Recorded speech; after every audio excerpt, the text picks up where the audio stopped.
Howdy y'all, got the Bulldog on the channel. Customer came in yesterday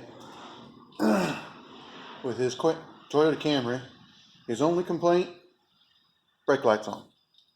Okay, how long's it been on? Oh, about a week. Okay. Fluids up on it? Yeah, I think so. Alright, you have it with you? Yeah, sitting outside. So I go outside. Two things will turn on your red brake light. The tray's tripped. Oh no, three things. Tray's tripped, the proportioning valve that slides back and forth shuts off one side of your brakes if there's a leak. Two, low brake fluid. And three, the emergency brake being on. Now, I didn't check the emergency brake, but I walked out there, popped the hood, looked in his reservoir, and it was completely empty. He thought it was completely full because he didn't see a line. No, it was completely empty. Okay, brake pedal feel funny? Well, yeah, for about the past week it's felt not right. They're down there, long ways. Alright, so I crawl in underneath of it to give it a look-see.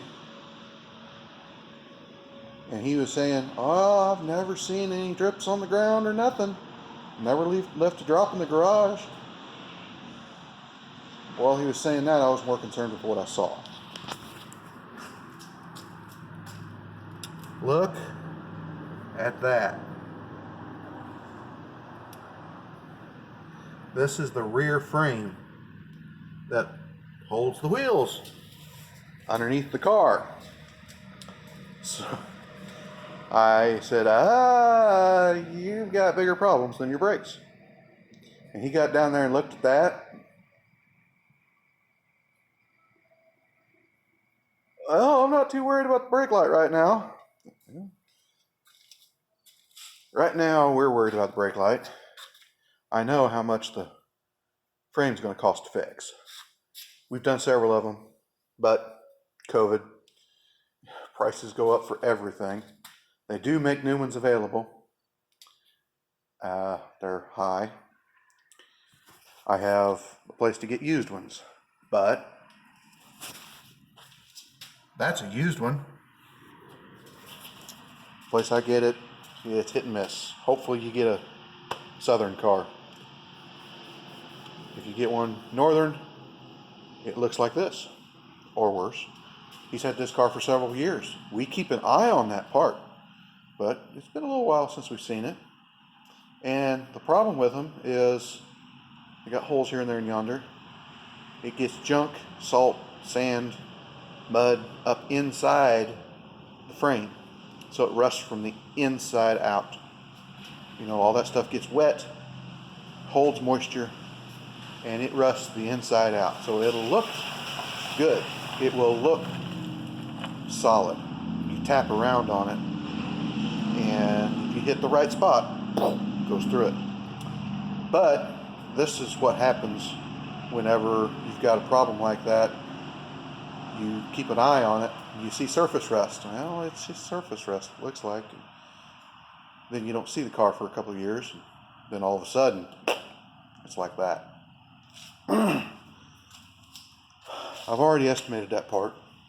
Right now, we're looking for the problem with the brakes.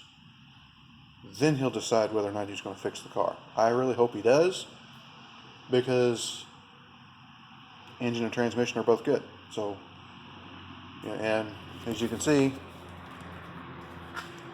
the rest of the car is coated.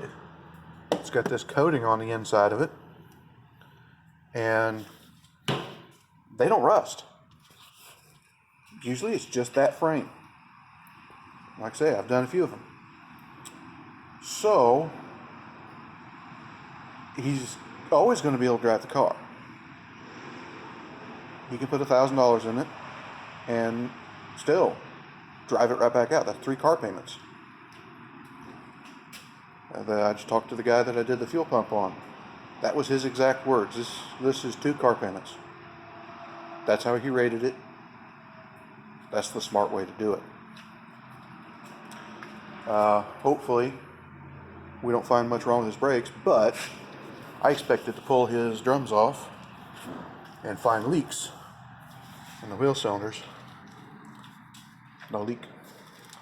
Not a drop under the car, but the reservoir was empty. So we got to figure out where his brake fluid went before we give him a price on how much to fix it.